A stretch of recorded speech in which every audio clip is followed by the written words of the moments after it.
Hello, my name's Dennis Vogt. I'm the host of the podcast, America's Special Operations Warriors. Our first series of podcasts is dedicated to the United States Air Commandos. My passion for U.S. Special Operations began in 1982 when I served as an intelligence operations specialist with the 7th Special Operations Squadron. From 1982 to 1985, I gave the weekly intelligence briefings to the commander and the air crews. It was one of the great honors of my life to serve alongside the extraordinary men and women of the 7th Special Operations Squadron and the Special Operations teams.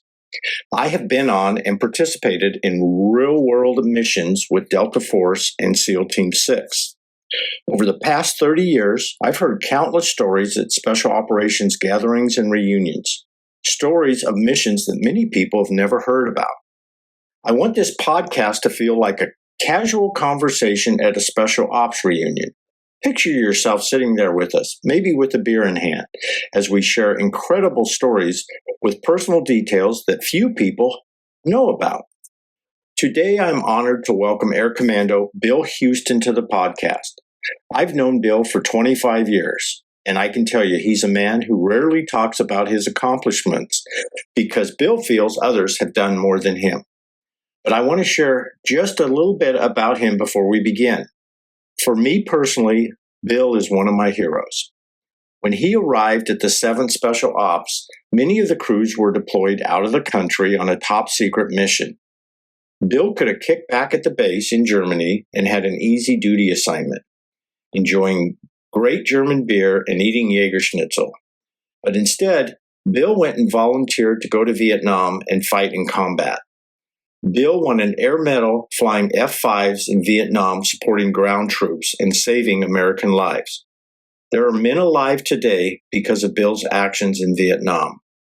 On another combat mission, Bill won a Purple Heart flying in support of American ground troops.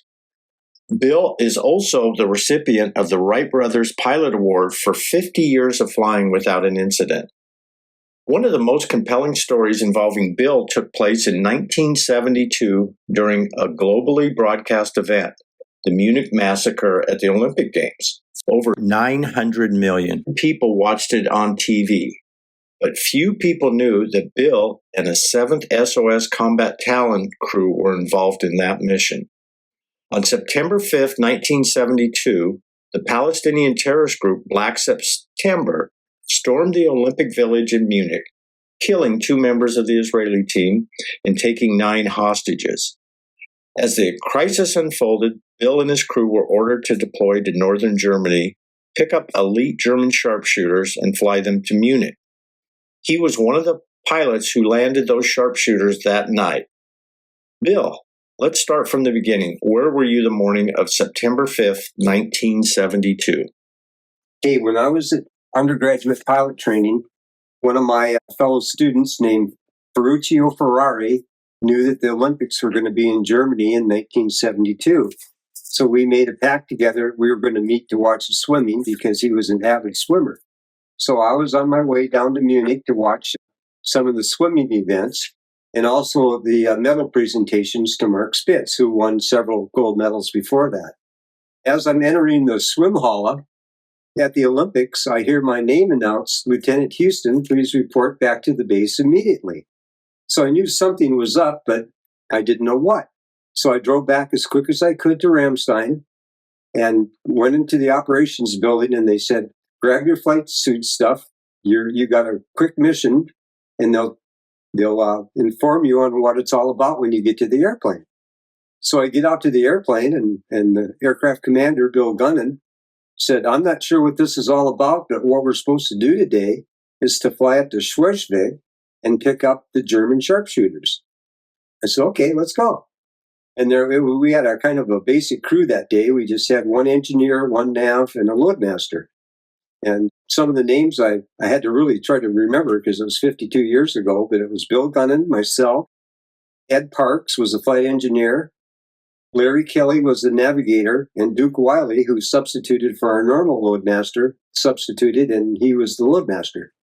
So we flew up to Schleswig, kept our engines running when we got up there, and I think there was about 10 or 11 sharpshooters that got on board, and Bill gave them just a quick, we're going to take you to First and Fellbrook, because where they wanted us to take you guys. And they all agreed and said, let's go. We were really never informed about the hostage crisis because we didn't know it was in process.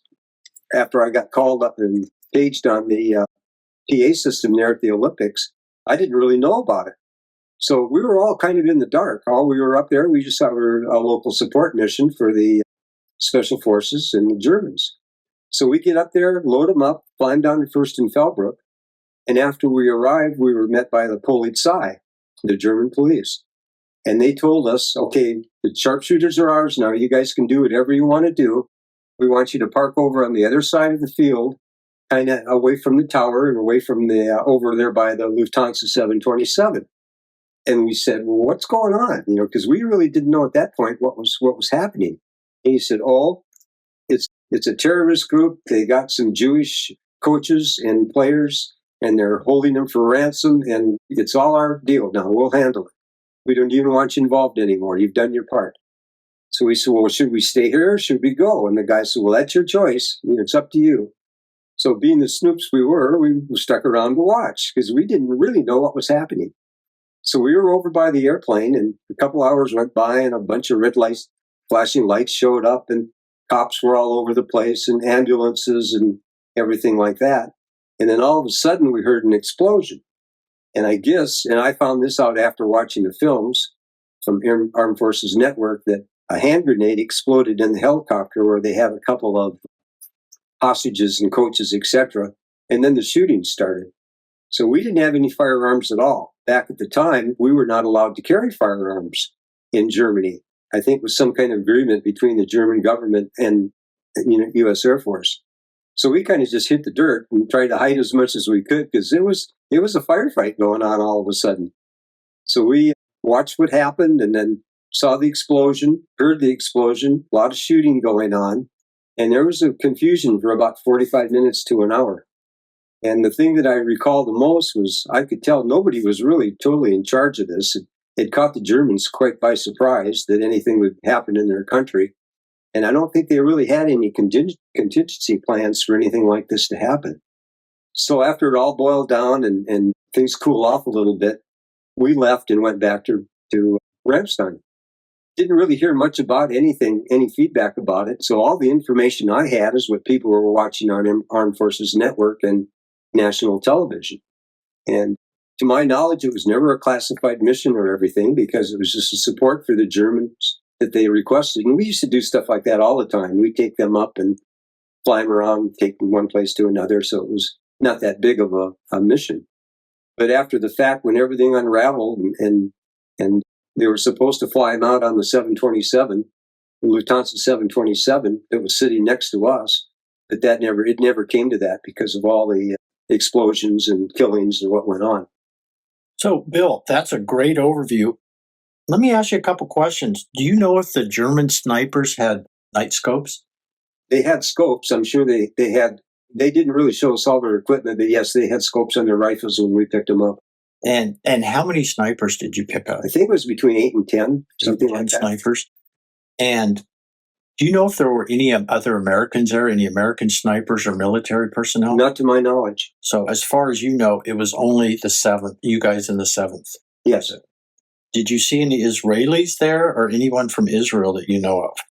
No, other than the coaches and the athletes that were captured.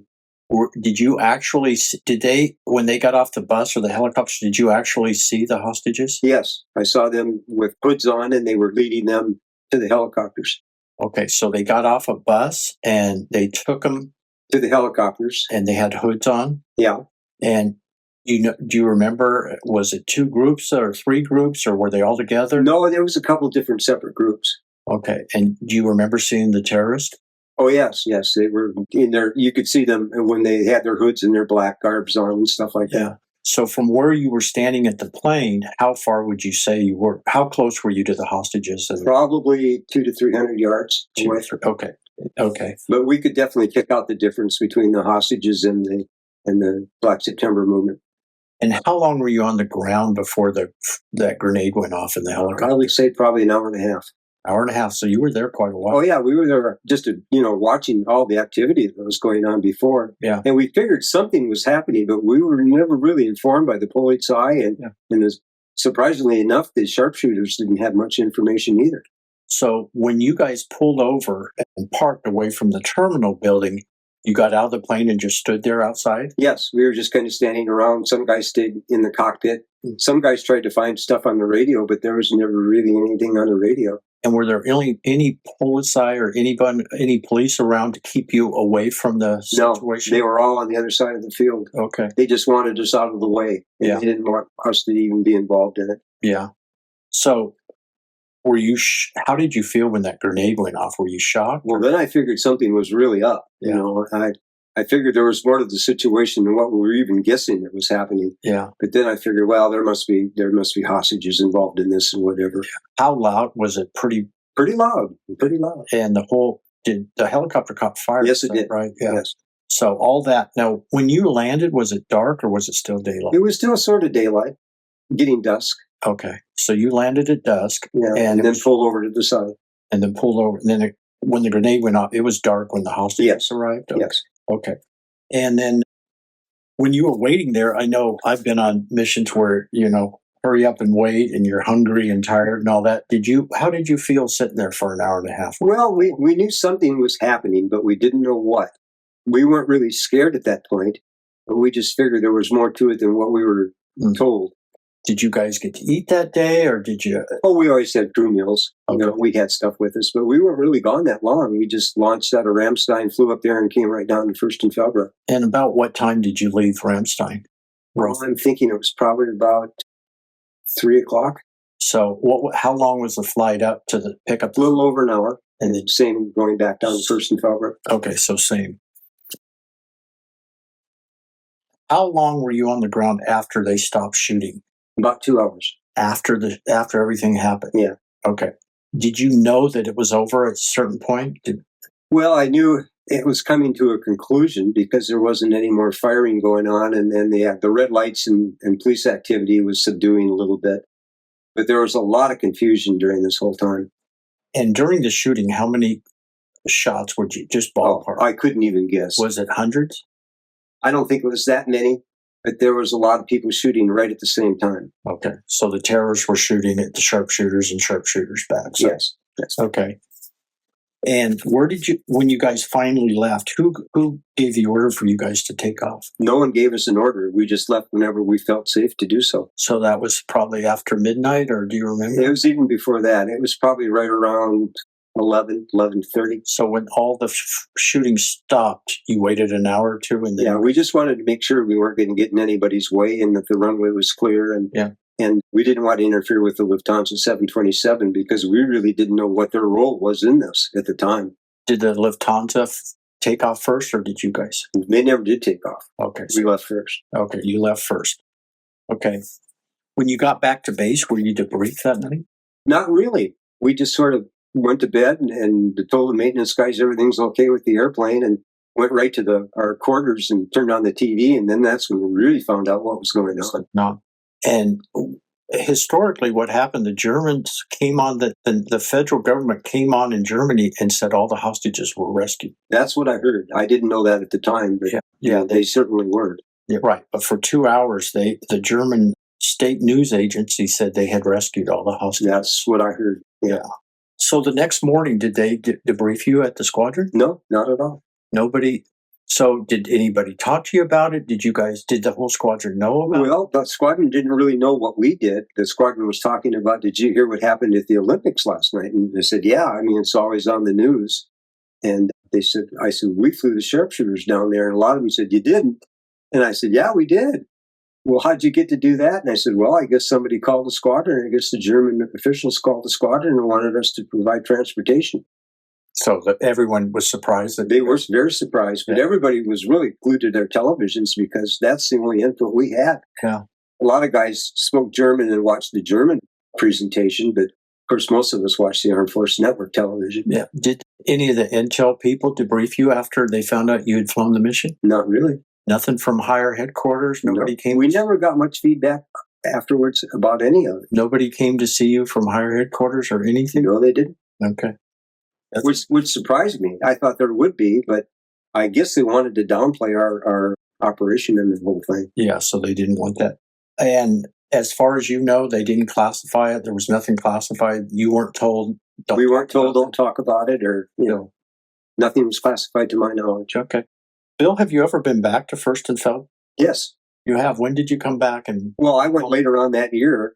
Bill Gunnan went down there afterwards and says, the bullet holes were still in the building down there. So I went down to Furstenfeldbruck one time just to goof off around down there. And you could still see the remnants of the bullets. And to my knowledge, they're still on the side of the building down there. Wow.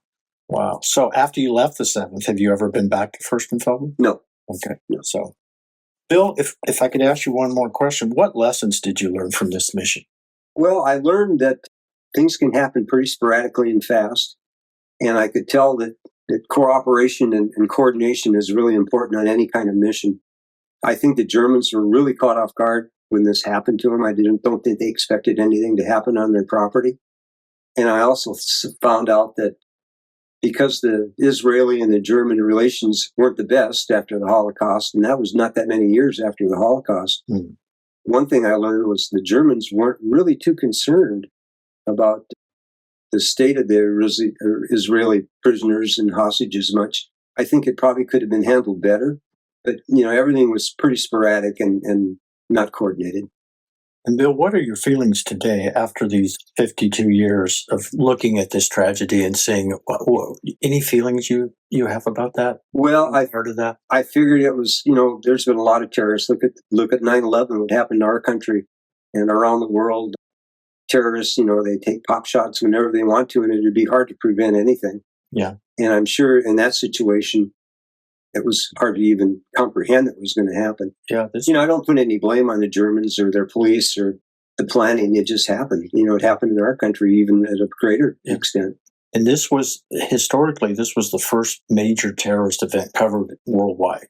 To my knowledge, that was actually covered live. We've had airliners that were hijacked and stuff, but never on TV as it was happening. And the sports channel, was it ABC, I believe, that covered most of it? Yeah. They're the ones that really documented it far more in detail than even the German television programs did. Yeah. I don't think they really wanted the truth to come out, or they were embarrassed about it, so they didn't put it up. That is true. Did you or anyone else participate in any other missions related to the Munich terrorist attack? Absolutely nothing that I knew of afterwards. I certainly didn't. But, did you ever fly up with the snipers or anything? No. Any other missions? Never had any connection with them afterwards. That was it. I didn't even know how they got back to base or how they felt about it or anything. Yeah. There was really very little feedback between the German special forces and us after this situation. Okay. I think they wanted to just downplay the whole thing. Yes. Yeah, they did. Well, Bill, I want to thank you for sharing your story with us today. It's been a pleasure talking to you, and thanks for sharing everything about this incredible mission that few people knew the 7th Special Ops was on. Well, thank you very much. It was an honor to be part of it. I wish it would have turned out a little differently, but it was a real event in my life and something I'll never forget. And then afterwards, the 2 movies that came out about it, Munich by Steven Spielberg, showed how the Israelis went after the terrorist operation and how they took care of and eliminated some of those people. And then I understand there's a new movie out too about the whole events that I'd like to watch and just see how it correlates with what I remember. Yeah, it's called September 5th and it's out this month, I believe. Good. I'll be anxious to watch it. Thank you, Bill.